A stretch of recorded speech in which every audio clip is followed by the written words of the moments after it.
As a kid, I spent my summers with my grandparents on their ranch in Texas. I helped fix windmills, vaccinate cattle, and do other chores.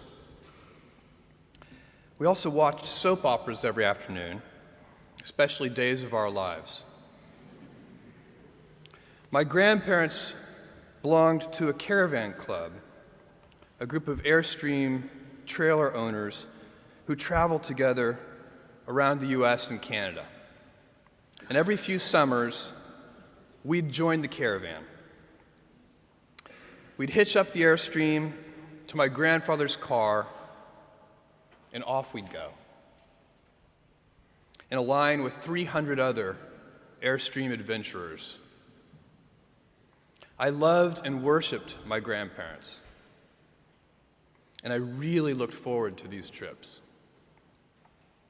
On one particular trip, I was about 10 years old.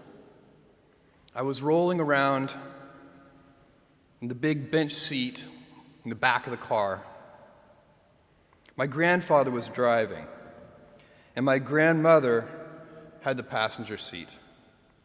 She smoked throughout these trips, and I hated the smell.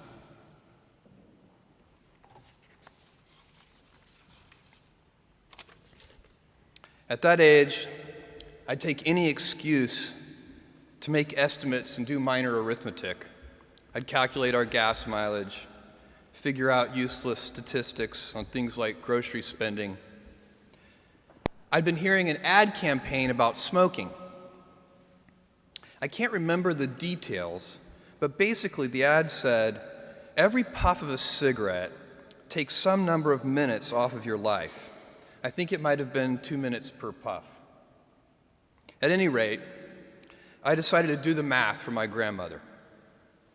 I estimated the number of cigarettes per day, estimated the number of puffs per cigarette, and so on. When I was satisfied that I'd come up with a reasonable number, I poked my head into the front of the car, tapped my grandmother on the shoulder, and proudly proclaimed, "At 2 minutes per puff, you've taken 9 years off of your life." I have a very vivid memory of what happened next.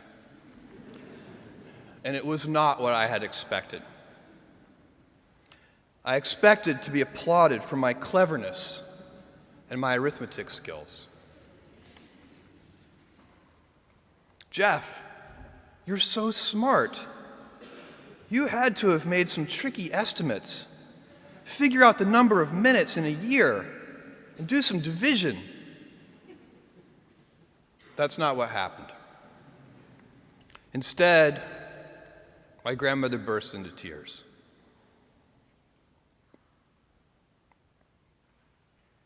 I sat in the back seat, didn't know what to do, while my grandmother was crying.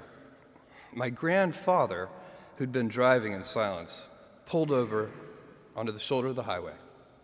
He got out of the car and came around and opened my door and waited for me to follow. Was I in trouble? My grandfather was a highly intelligent, quiet man. He had never said a harsh word to me, and maybe this was to be the first time. Or maybe he would ask that I get back in the car and apologize to my grandmother. I had no experience in this realm with my grandparents, and no way to gauge what the consequences might be.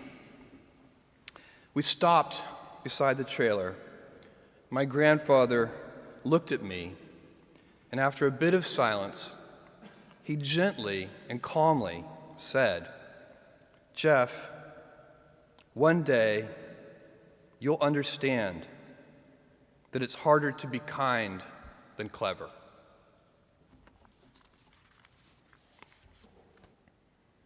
What I want to talk to you about today is the difference between gifts and choices. Cleverness is a gift. Kindness is a choice. Gifts are easy. They're given, after all. Choices can be hard. You can seduce yourself with your gifts if you're not careful, and if you do, it'll probably be to the detriment of your choices. This is a group with many gifts. I'm sure one of your gifts is the gift of a smart and capable brain.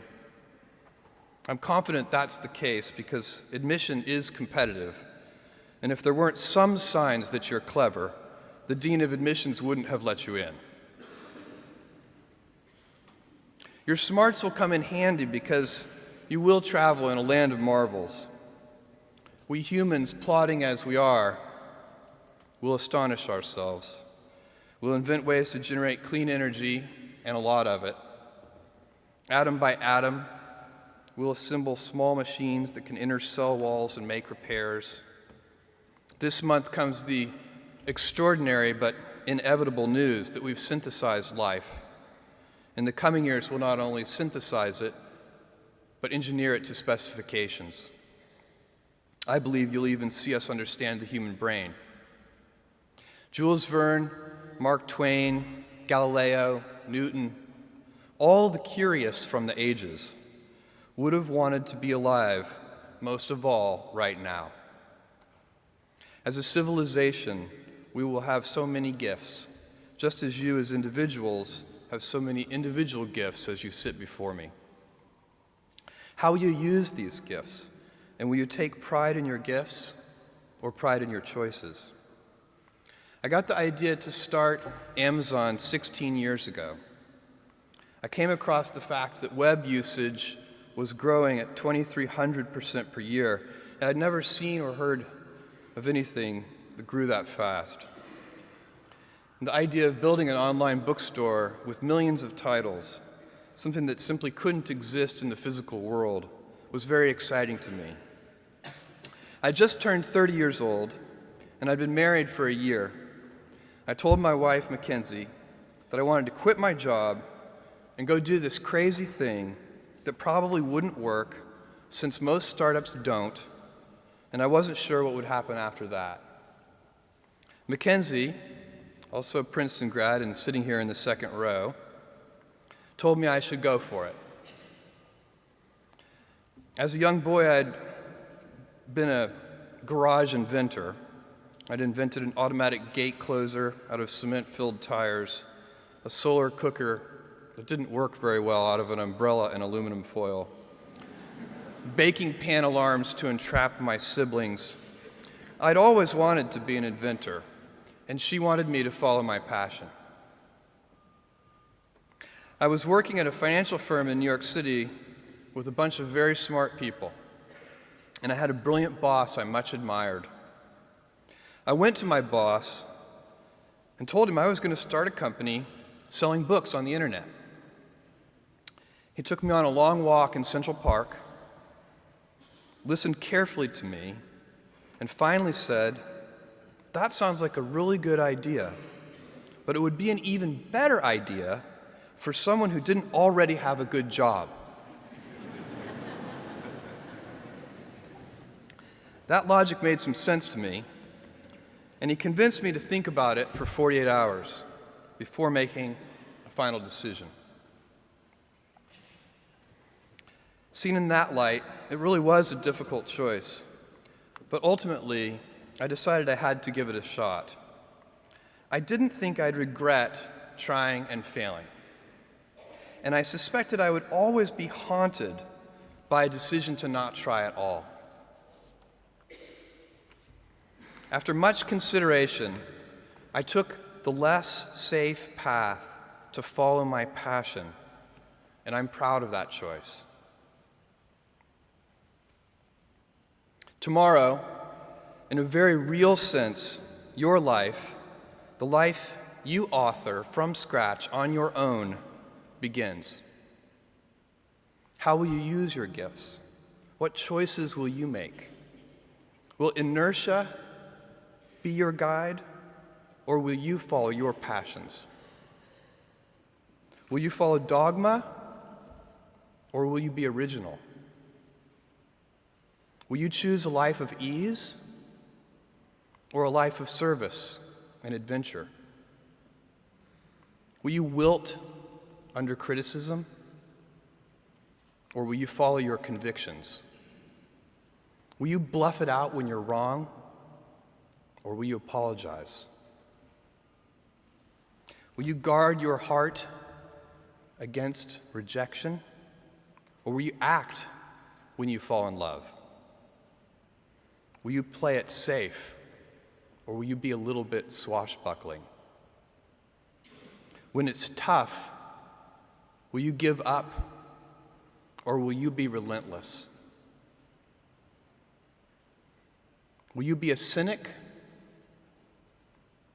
or will you be a builder? Will you be clever at the expense of others, or will you be kind?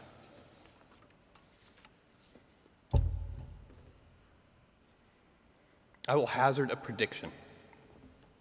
When you are 80 years old, and in a quiet moment of reflection, narrating for only yourself the most personal version of your life story,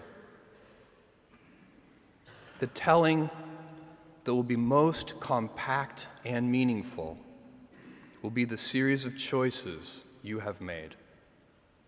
In the end, we are our choices. Build yourself a great story. Thank you and good luck.